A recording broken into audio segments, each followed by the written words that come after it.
Magandang araw. Ang atin pong topic ngayon ay good news. May good news po tayo, ang plenary indulgence para po sa 800 year ng death anniversary ni Saint Francis. Ayun po.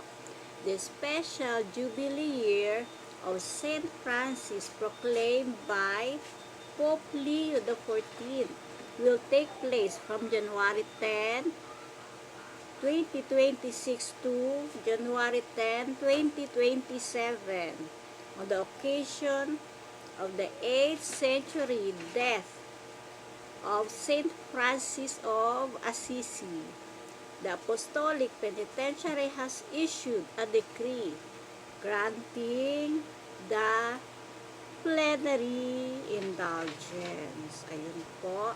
Kung sino man ang bisita dahil sa 800 years anniversary ng death ni Saint Francis ay makakakuha ng plenary indulgence.